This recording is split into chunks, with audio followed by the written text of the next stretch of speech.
Hello everyone, welcome to Naukri express with Vishal and Savish. So guys, quantitative aptitude का lecture number 3 है संकल्प series के अंदर, जो कि हमने MTS 803/25 के लिए स्टार्ट की थी। सो स्टार्ट करते हैं फर्स्ट क्वेश्चन से। ओके, सो ये सीरीज़ ना ही सिर्फ MTS के लिए बल्कि आप लोगों का जितने भी DSSB के एग्ज़ाम, अपकमिंग एग्ज़ाम्स हैं, सबके लिए इंपॉर्टेंट है। बिकॉज क्वेश्चंस तो चेंज नहीं होते हैं, क्वेश्चंस तो सेम ही रहती हैं, वैल्यूज़ चेंज हो जाती हैं। अब जैसे कि फोर्थ प्रोपोर्शन यहाँ पे पूछा गया और ऐसा ही क्वेश्चन हम पहले भी कर चुके हैं इस सीरीज़ के अंदर। फोर्थ प्रोपोर्शन आप लोगों से पूछा गया है। ओके, तो मैंने आप लोगों को क्या बताया था कि जैसे कि यहाँ पे 3.4 लिखा गया है, 10.2 लिखा गया है, 6.2 लिखा गया है, एंड आप लोगों से x की वैल्यू यानी कि ये फोर्थ प्रोपोर्शन आप लोगों से पूछ लिया गया है। फोर्थ प्रोपोर्शन क्या होगा? सो आई टोल्ड यू गाइज कि आप लोगों को बीच वाले नंबर्स को मल्टीप्लाई करना है, आउटर नंबर्स को मल्टीप्लाई करना है, and LHS equals to RHS put कर देनी है value. Okay, LHS equals to RHS, यानी कि सर अगर मैं इन बीच वाले नंबर को मल्टीप्लाई करता हूँ 10.2 into 6.2 and in outer numbers को इसके मल्टीप्लाई करके इसके इक्वल्स टू में रख देता हूँ 3.4 इंटू एक्स, यानी फोर्थ प्रोपोर्शन। डेसिमल हटाइए, अपॉन में 10 आ जाएगा, डेसिमल हटाइए, अपॉन में 10 आ जाएगा, डेसिमल हटाइए, अपॉन में 10 आ जाएगा। Got it. 17 2 ज़ा 17 6 ज़ा 17 छिक्के 102 होता है, 2 से ही कैंसिल कर लिए, 2 3 ज़ा 6, 6 3 ज़ा 18, 0 से 0 कैंसिल हो जाए, 6 3 ज़ा 18 एंड 3 2 ज़ा 6, अपॉन 10 आएगा, यहाँ पे डेसिमल आ जाएगा, यानी एक्स की वैल्यू 118.6 आएगी। Got it, option P correct होगा। क्वेश्चन इजी था, ऐसा क्वेश्चन में हम पहले भी कर चुके हैं। अच्छा, अगर मैं आप लोगों से पूछता हूँ कि मिड प्रोपोर्शन का फॉर्मूला क्या होता है, बिकॉज क्वेश्चन बन सकता है इससे। ठीक है, जब फोर्थ प्रोपोर्शन आ गया तो मिड प्रोपोर्शन भी पूछ सकता है आप लोगों से कि सर मिड प्रोपोर्शन क्या होता है। तो मिड प्रोपोर्शन होता है √AB, यानी कि आपको इसकी जगह 3 जहाँ वैल्यूज़ दी गई है, आपको 2 वैल्यूज़ दे रखी होती, तो उसको मिड प्रोपोर्शन निकालने के लिए आपको √AB कर देना है। एंड अगर आप लोगों से थर्ड प्रोपोर्शन पूछ लिया जाए, थर्ड प्रोपोर्शन क्या होगा, तो आप क्या करोगे, B² डिवाइड बाई A।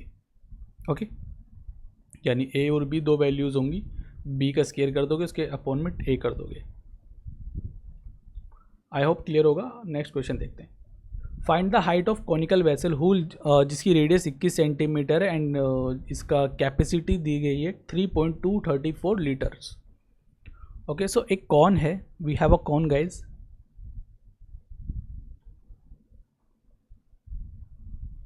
जिसकी जो रेडियस है 21 है एंड इसकी कैपेसिटी की मैं बात करता हूँ 3.234 लीटर। ध्यान रहे यहाँ पे ना वॉल्यूम नहीं दिया गया है, ये कैपेसिटी है। ओके, लीटर के अंदर ये 21 हो गया। आपको फाइंड करनी है हाइट। हाइट क्या होगी? तो अगर मैं बात करता हूँ वॉल्यूम की ना, वॉल्यूम का फॉर्मूला क्या होता है sir? Volume of cone, volume of cone.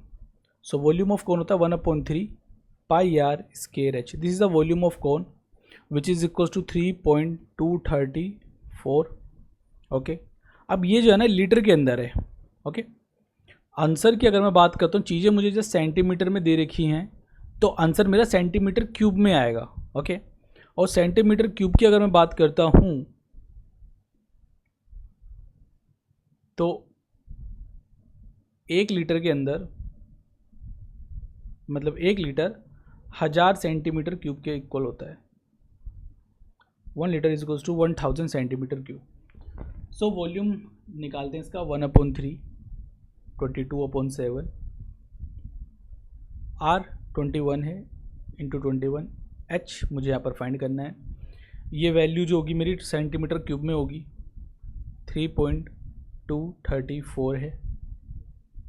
इस लीटर को अगर मैं सेंटीमीटर क्यूब में चेंज करना चाहूँ तो मैं इसको यहाँ पे 1000 से मल्टीप्लाई करूँगा, बिकॉज 1 लीटर के अंदर 1000 सेंटीमीटर क्यूब होता है, तो 3 लीटर के अंदर 1000 से मैं मल्टीप्लाई कर दूँगा, 1000 अपॉन में आएगा और ये कैंसल आउट हो जाएगा। क्लियर? कैंसल आउट कर लिए, 7 3 ज़ा 21, 11 से इसको कैंसल आउट कर लेता हूँ, 11 2 ज़ा 22, 11 2 ज़ा 22 हो जाएगा, 103, 11 9 ज़ा 4 आएगा, 11 4 ज़ा। क्लियर है? 21 से कैंसिल आउट कर लीजिए, 21 एकम 21, ओके, 21 चौक 84, एंड 2 से मैं कैंसिल आउट करूँगा, यहाँ पे 7 आया, यानी h की वैल्यू कितनी आ जाएगी गाइस, 7 सेंटीमीटर। h यहाँ पे 7 सेंटीमीटर है। ऑप्शन 4 करेक्ट होगा आपका। उम्मीद करता हूँ क्लियर होगा ना। इसके अंदर जो मेन था बस यही था, बाकी तो सिर्फ कैलकुलेशन आपको करनी है ना। फॉर्मूला आप लोगों को पता होना चाहिए, बस आप लोगों को ये थोड़ा पता होना चाहिए ना, ये बच्चों को कम पता होता है कि 1 लीटर आपका 1000 सेंटीमीटर क्यूब के इक्वल होता है। Okay, and 1000 litre metre cube के इक्वल हो जाता है।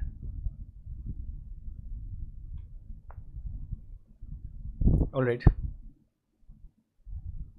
99 एंड 11 आर 2 नंबर्स, तो मीन प्रोपोर्शन आपको बताना है। अभी देखो मीन प्रोपोर्शन बोल लीजिए या फिर मिड प्रोपोर्शन बोल लीजिए, बात एक ही है, ठीक है।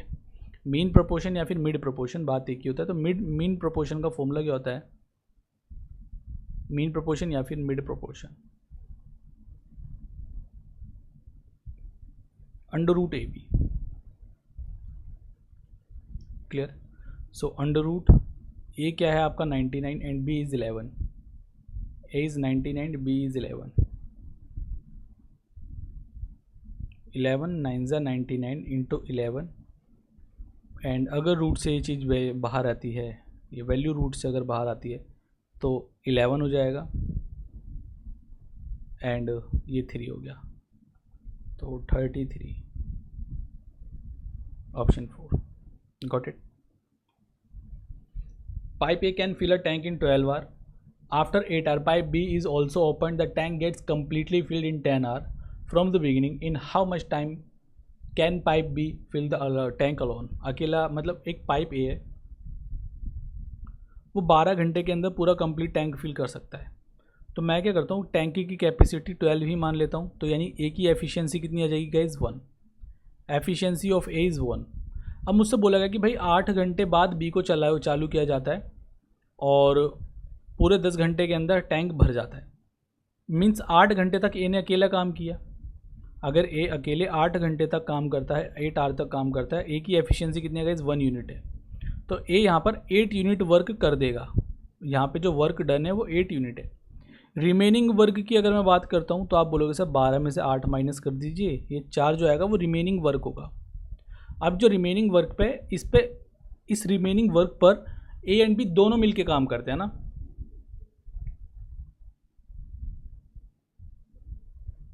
इस ए एंड बी पर मतलब इस रिमेनिंग वर्क पर ए एंड बी दोनों मिलके काम करते हैं। तो ये जो काम है, रिमेनिंग काम है, वो 2 घंटे के अंदर कंप्लीट हो जाएगा। हाउ सर 2 आवर कैसे, बिकॉज यहाँ पे तो कहीं लिखा नहीं गया। देखो यहाँ पर बोला गया जो टैंक है कंप्लीट हो जाता है, गेट्स कंप्लीटली फिल्ड, मतलब शुरुआत से लेके एंड तक जो उसको टाइम लगता है ना, 10 घंटे का टाइम लगता है, जिसमें से 8 घंटे तो ए अकेले ने काम किया है, यानी रिमेनिंग जो 2 घंटे उसमें ए और बी दोनों मिलके काम करेंगे। ओके, 2 से कैंसिल आउट करूँगा, 2 2 ज़ा 4, यानी सर ए और बी की एफिशिएंसी कितनी आ जाएगी, efficiency A of A plus B is 2। A और बी की एफिशिएंसी कितनी आ गई है, 2, जिसमें से अगर मैं ए की एफिशिएंसी की बात करता हूँ 1 है, तो बी की एफिशिएंसी भी कितनी हो जाएगी, 1। बी की एफिशिएंसी 1 होगी। तो मुझे यहाँ पर बी के डेज बताने, बी का टाइम बताना है, टाइम कितना लगेगा। तो टाइम हमें पता है सर, टाइम कैसे निकालते हैं, टाइम निकालते हैं डिवाइड बाय एफिशिएंसी। तो वर्क कितना था यहाँ पे, 12 था, इसकी बी की एफिशिएंसी कितनी है guys, 1, the efficiency of B is 1। तो बी को कितना टाइम लगेगा, बी के टाइम की बात करते हैं 12 आवर। आई होप गाइज ये आप लोगों को क्लियर होगा ना, 12 घंटे यहाँ पे आंसर आएगा। स्टेप बाय स्टेप चलना था, इसके अंदर कोई ऐसा वो नहीं था कि आप लोगों को रटना है कोई फॉर्मूला वगैरह, नहीं, स्टेप बाय स्टेप चीज़ें। 2 ट्रेन्स हैं, एक 215 मीटर की लेंथ है जिसकी, और एक की 190 मीटर लंबी है। दोनों अपोजिट डायरेक्शन में आते हैं, एक की स्पीड है 72 और एक की स्पीड है 90।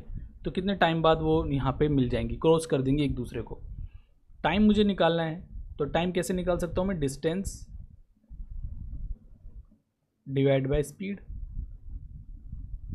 डिस्टेंस, जब भी कोई ट्रेन किसी चीज़ लेंथ को क्रॉस करती है वो अपना ही लेंथ ट्रैवल करती है, तो इस केस के अंदर ये वाली लेंथ भी ट्रैवल हो जाएगी, ये वाली।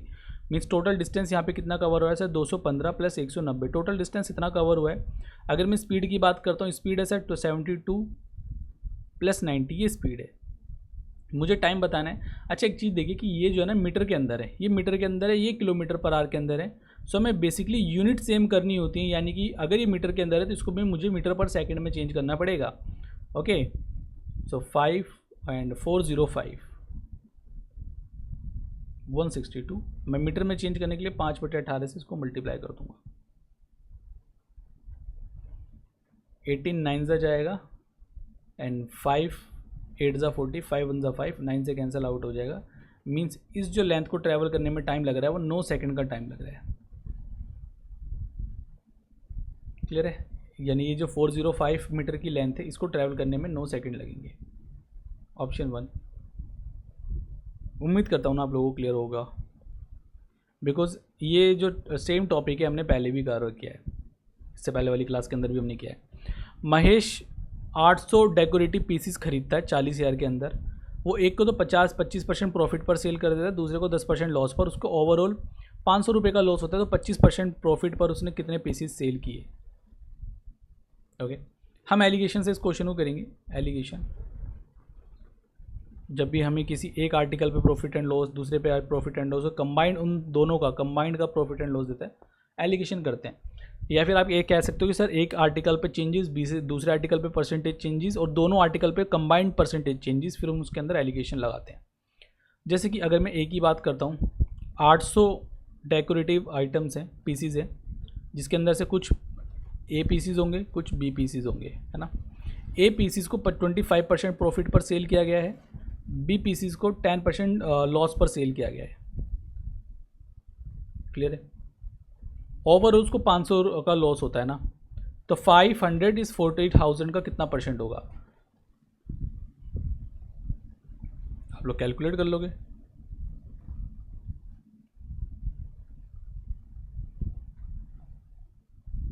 क्लियर है? मीन्स यहाँ पर आ जाएगा 5/4%। बट बात यहाँ पे की गई है सर, बोला यहाँ पर गया कि ये ना 500 रुपये का लॉस होता है, तो लॉस को कैसे शो करेंगे हम? माइनस से, तो यहाँ पर आ जाएगा माइनस लॉस। क्लियर है? अब करते हैं इसको सॉल्व। सो इनके बीच का डिफरेंस लूँगा मैं।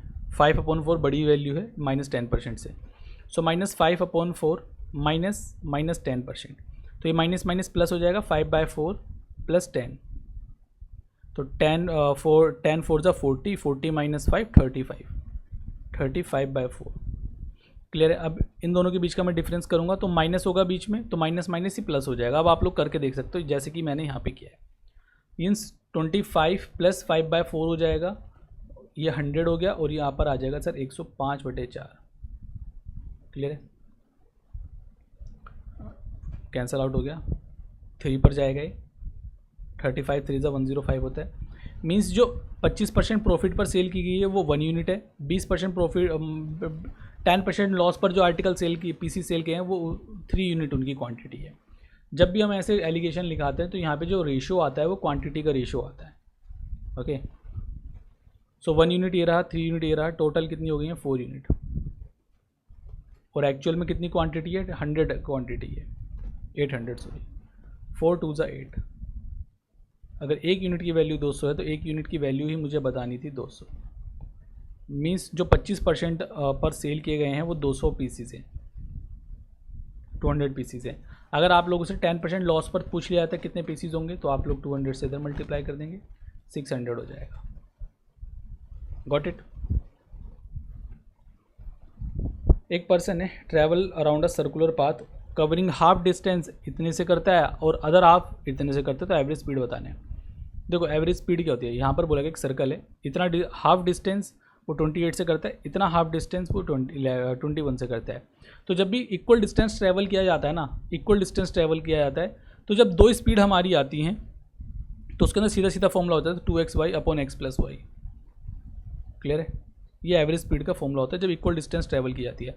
अगर अनइक्वल डिस्टेंस होता है तो फिर आप वही फॉर्मूला लगाते हैं, total distance divide by total time. ये सबसे बेसिक फॉर्मूला यही है। क्लियर है? सो 2 × x 28 है, y 21 है, डिवाइड बाय 28 + 21, 2 × 28 × 21 49, 7 3 = 21, 7 7 ज़ा 49, 7 4 ज़ा 28, 4 2 ज़ा 8, 8 3 ज़ा 24, 24 kilometre per hour. Got it, option 4। So I hope आप लोगों को क्लियर हो गया होगा, और ये तो वैसे भी सिंपल फॉर्मूले के ऊपर क्वेश्चन था। Next question, A B and C start a business, ठीक है, हर कोई 5500 रुपये इन्वेस्ट करता है। 2 महीने बाद होता है क्या कि ए और सी दोनों, ए और बी सी दोनों 970 और 450 रुपये बढ़ा देते हैं अपनी इन्वेस्टमेंट के अंदर, जबकि बी ऐसा करता है, बी 3400 रुपये निकाल लेता है। तो एट द एंड प्रॉफिट होता है 1188 का, है ना। तो सी का शेयर मुझे बताना क्या होगा। ए बी एंड सी की यहाँ पर मैं बात करता हूँ। ए ने 5500 इन्वेस्ट किए, बी ने सेम इन्वेस्ट किए हैं 5500, एंड ऑल्सो गाइस सी ने सेम इन्वेस्ट किया 5500। आफ्टर 2 मंथ होता क्या है कि ए और सी दोनों अपने जो इन्वेस्टमेंट है बढ़ा देते हैं, यानी ए ने भी 2 महीने तक इन्वेस्टमेंट की, बी ने भी 2 महीने तक इन्वेस्टमेंट करी, सी ने भी 2 महीने तक इन्वेस्टमेंट करी। बट होता क्या है, 2 महीने के बाद ये अपनी इन्वेस्टमेंट बढ़ा देता है। कितने से बढ़ा देता है? 970 रुपये से बढ़ा देता है। तो 970 अगर मैं इसमें ऐड करता हूँ,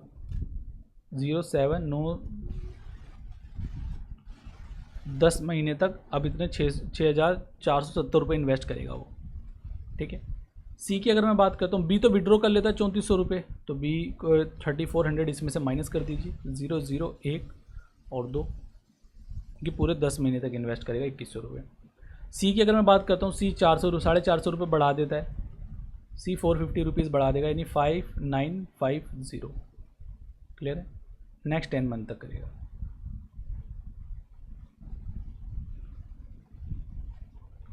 $5500 को 2 से मल्टीप्लाई करूँगा तो 11,000 हो जाएगा। Okay, same 11,000, same guys 11,000। Okay, ये हो जाएगा 64700, 21,000 एंड 59,500। ओके,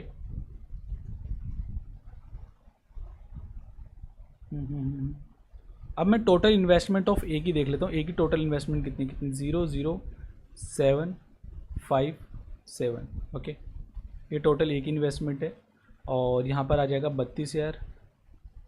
क्लियर, 2 और 1 3 एंड 500 10 और 70 50 70 500, ये सी की इन्वेस्टमेंट है। 0 0 और 0 से कैंसिल आउट हो गया, मीन्स अब देखो ये आगे कैंसिल आउट होएगा भी नहीं। तो ए की इन्वेस्टमेंट कितनी है 757, बी की इन्वेस्टमेंट कितनी है 320, बी की इन्वेस्टमेंट, एंड जो सी की इन्वेस्टमेंट है 705। 7 5 12, 5 3 8, ओके 17, यानी टोटल इन्वेस्टमेंट कितनी आ गई इनकी।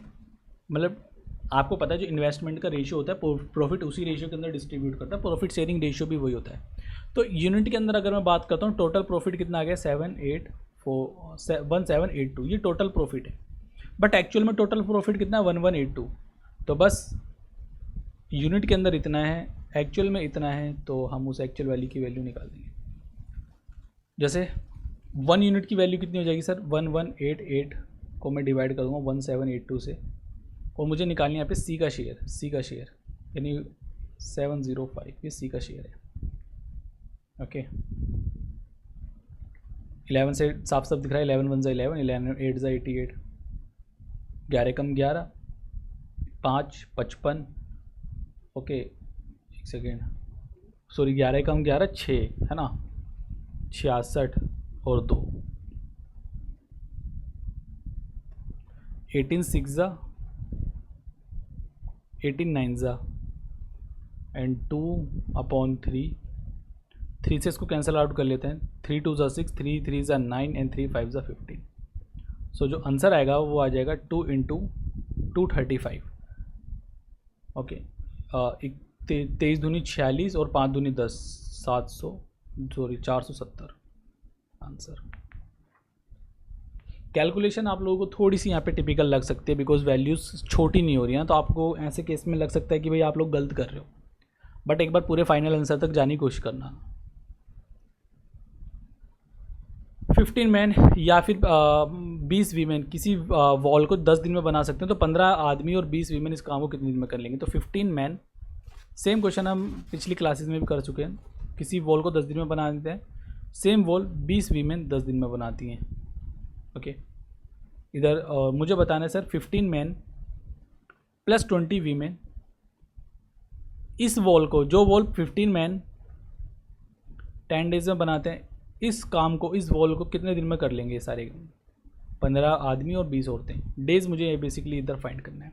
बट पहले डेज़ निकालने से पहले मैं करूँगा क्या, यहाँ पर मैं इनकी एफिशिएंसी निकालूंगा। सर एफिशिएंसी क्या है? जैसे मैन की एफिशिएंसी कितनी होगी, यहाँ से निकाल लूँगा। 0 से 0 कैंसिल हुआ, 10 से 5 4 से 20, 5 3 से 50। मैन अपॉन वीमेन की अगर मैं बात करता हूँ, मैन की एफिशिएंसी 4 है, वीमेन की एफिशिएंसी 3 है। मैन 4 है, वीमेन 3 हो गया, मैन 4 हो गया।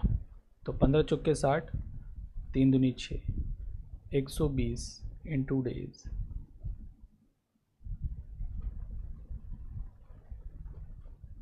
दो पे जाएगा और यहाँ पे डेज आ जाएंगे 5।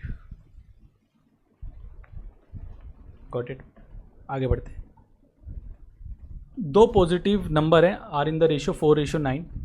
The mean proportion between them exceed the smaller number by 12, find the largest number. ठीक है, दो नंबर हैं 4:9, इन दोनों का जो मीन प्रोपोर्शन है, मीन प्रोपोर्शन आपको पता है √AB। सो मैं क्या लिखता हूँ, इधर x है इधर x है, तो 4x into 9x, this is the mean proportion. Clear है, √। तो 9 चौक 36, x स्क्वायर हो गया, और रूट से अगर ये बात बाहर आएगा तो 6x हो गया। तो this is the mean proportion, है ना, MP है, मीन प्रोपोर्शन है। हमसे बोला गया इधर कि सर जो मीन प्रोपोर्शन है ना, the mean proportion between them, जो मीन प्रोपोर्शन है इनका exceed the smaller number by 12। यानी सर जो मीन प्रोपोर्शन है, जो बड़ा नंबर है इससे स्मॉलर नंबर, सॉरी गलत पढ़ लिया मैंने,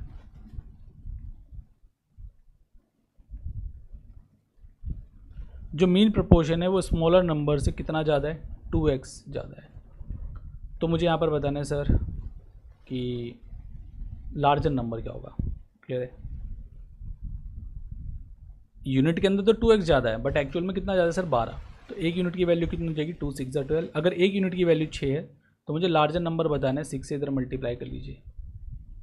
इफ देन 6 9 ज़ा 54। क्लियर है। The length of a closed cuboid is twice its breath and height is 10% more than it's breath. तो क्यूबॉइड है अपने पास,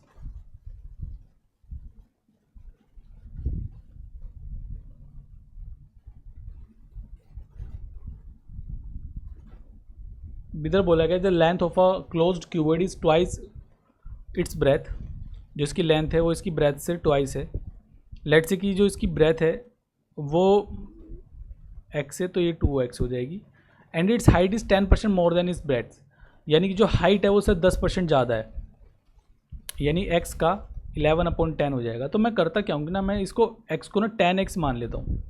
ठीक है, अगर ये 10x है तो ये 20x हो जाएगा, बिकॉज ये इसका 2 टाइम्स है ना। एंड ये हो जाएगा सर 11x, हाइट 11x हो जाएगी।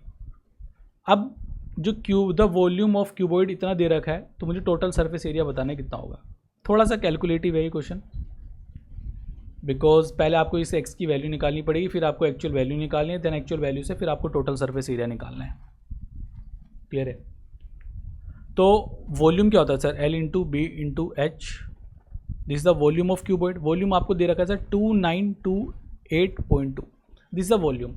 L आपको 20x है, B की अगर मैं बात करता हूँ this is 10x, and H की बात करता हूँ guys this is 11x, 2928.2। Got it.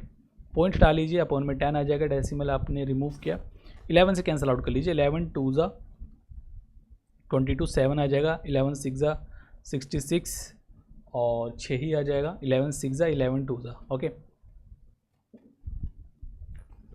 So again 2 से कैंसिल आउट कर लीजिए, 10 ही रह गया,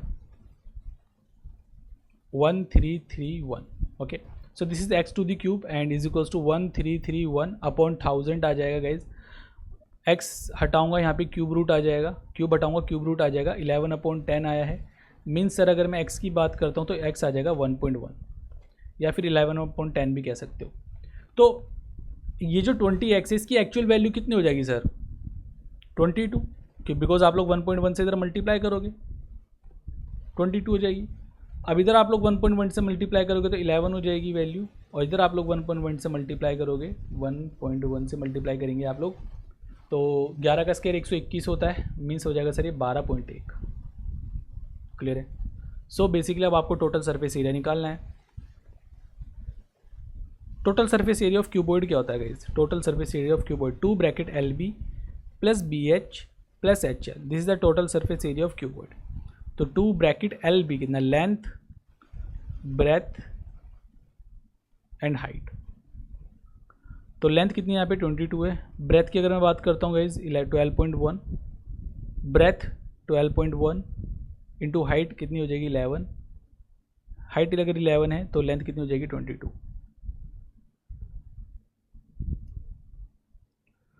ओके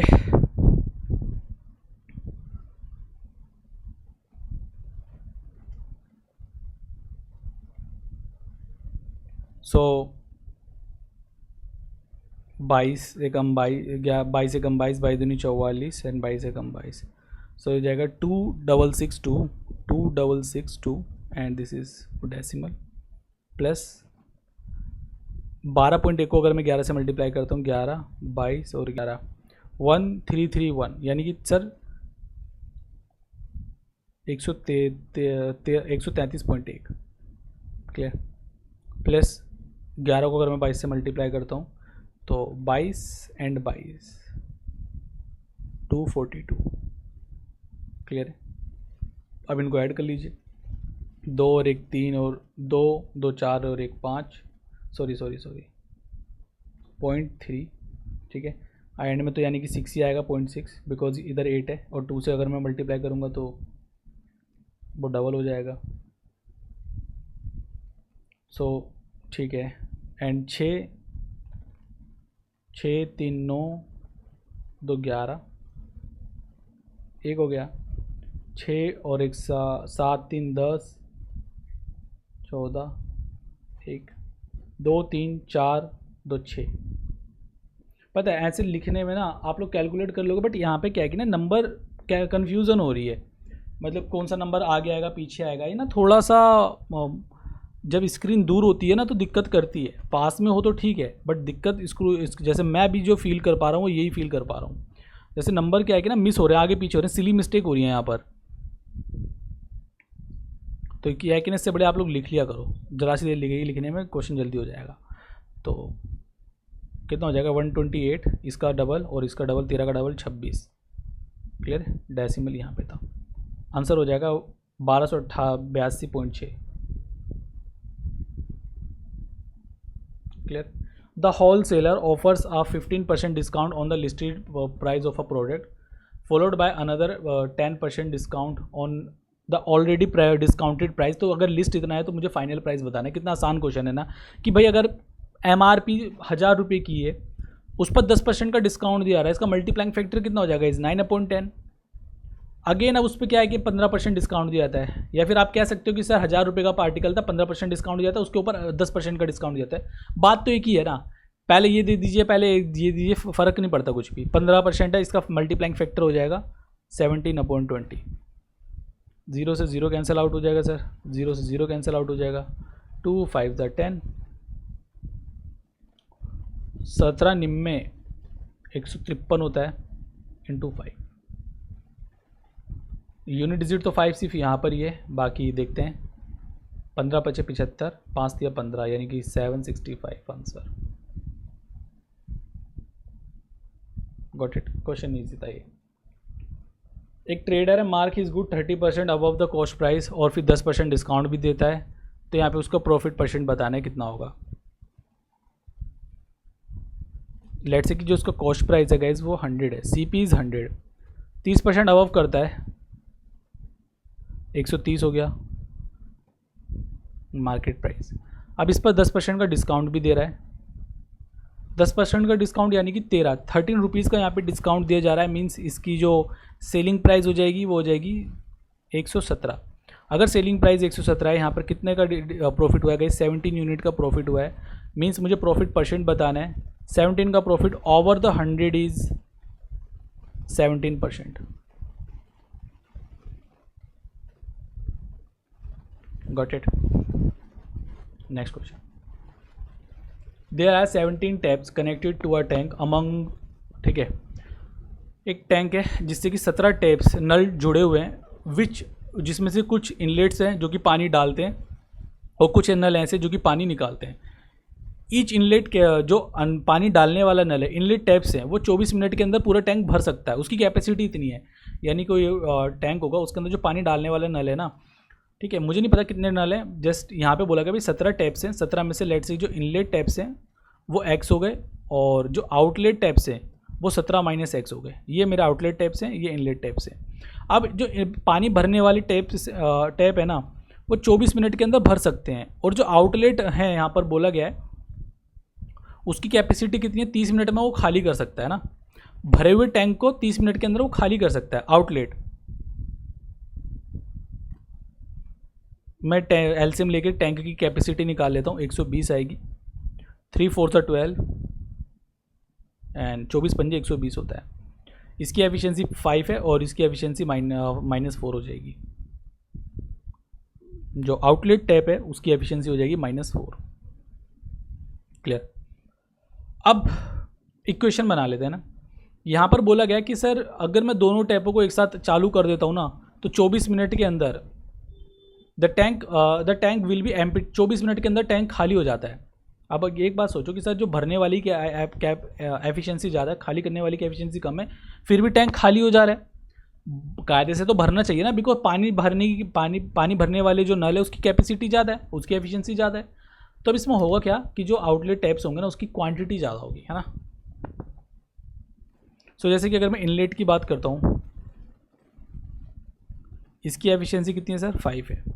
तो इनलेट टैप कितनी है, x है, x इंटू 5 प्लस, अगर मैं आउटलेट की बात करता हूँ इसकी कितने आउटलेट, 17 माइनस एक्स, और इसकी एफिशिएंसी कितनी है सर, -4। होता क्या है कि सर ये दोनों मिलके ना, ये दोनों टैप्स मिलके एक टैंक को 24 मिनट के अंदर खाली कर देता है, -24 हो जाएगा। अच्छा, एफिशिएंसी की टोटल जो कैपेसिटी कितनी है इस टैंक की, 120। क्लियर है। इसको कैंसिल आउट करूँगा, 24 पंजे 120 -5 हो जाएगा। दिस इज़ 5x, 17 चौके 68 -68 प्लस 4x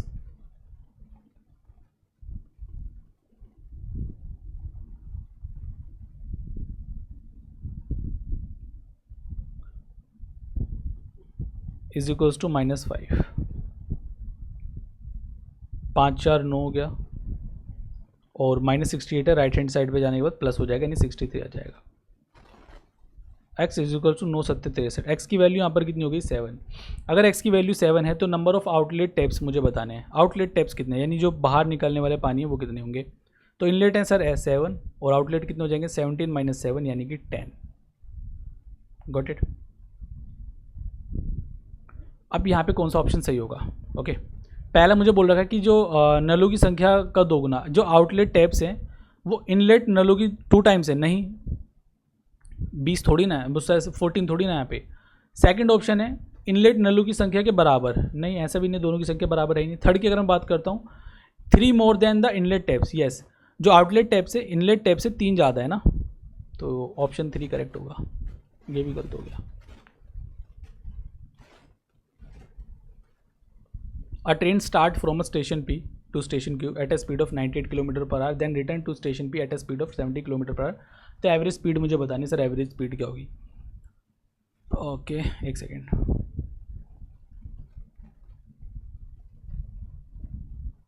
Q है 98 किलोमीटर पर आवर की स्पीड से जाता है और Q से P की तरफ आता है 70 kilometre per hour.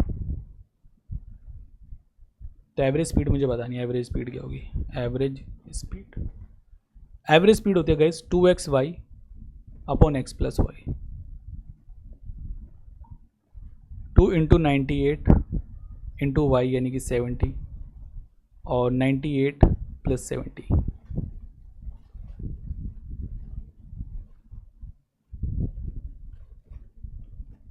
To into 98 into 70 upon no arts. Cancel out कर लीजिए, 2 8 16, 2 4 8, अगेन आप लोग कैंसल आउट कर सकते हैं इसको, 2 4 8, 2 2 4 एंड 2 4 2 9 18, 7 से कैंसल आउट कर, 7 6 42, 7 7 49, clear, 2 3 6 and this is 35, 7 21 and 5 15 ना, 225 हो जाएगा एंड 3 से मैं डिवाइड करूँगा, सॉरी 7 21 एंड 7 5 35, 15 क्यों बोला मैंने, 3 8 24, 3 1 3.67 kilometre per hour, the average speed of this, clear है। जस्ट बिकॉज जब हमारा डिस्टेंस सेम होता है ना तो उसके अंदर आप लोग सीधा सीधा फॉर्मूला लगा दीजिए, 2xy upon x plus Y, clear है। अब आप लोगों से बोला था perimeter of an isosceles triangle is 40 centimetre, एक आइसोस्केलेस ट्राइंगल गिवन है, एक सेकेंड,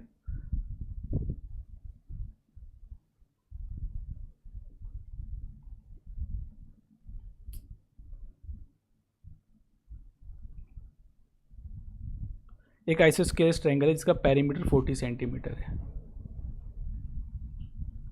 इधर बोल रखा है the ratio of equal sides to its base is 3:2, यानी कि सर ये 3x हो गई, दिस इज 3x और ये आपका 2x हो गया।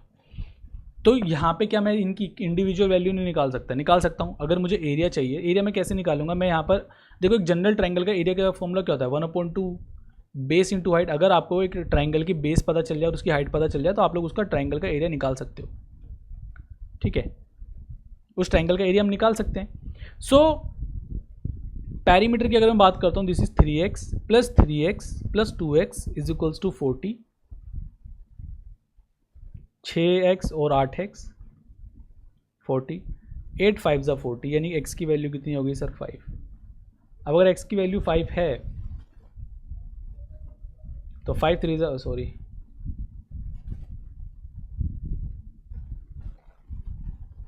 5 3 15, 5 3 15, 5 4 20, क्लियर है।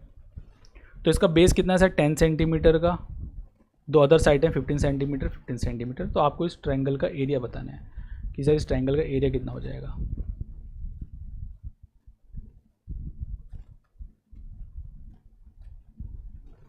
सो दिस इज 10। जो आइसोस्केलेस ट्रायंगल होता है, जब मैं दोनों इक्वल साइड्स के बीच में से एक परपेंडिकुलर डालता हूँ ना, तो जो उसकी सामने वाली साइड्स है ना, दो इक्वल पार्ट्स में इसको डिवाइड कर देता है। यानी कि अगर ये 10 है, एक सेकेंड फिर 5 है ना,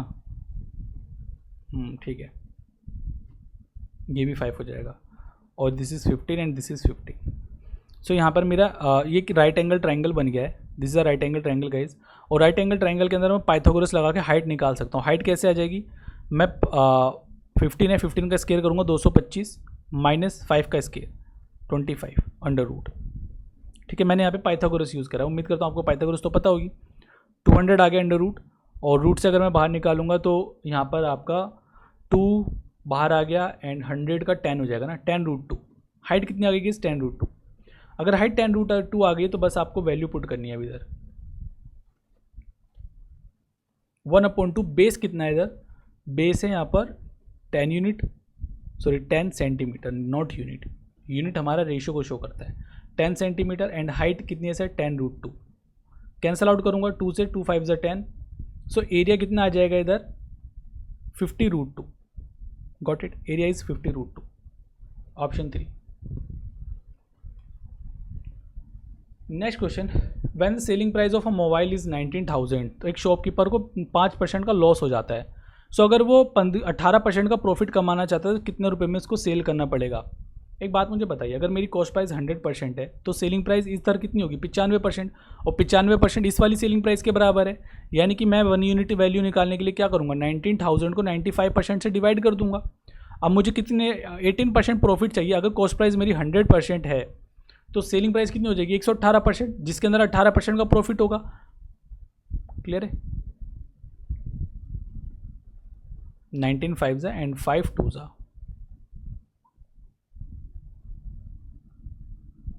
2 23600।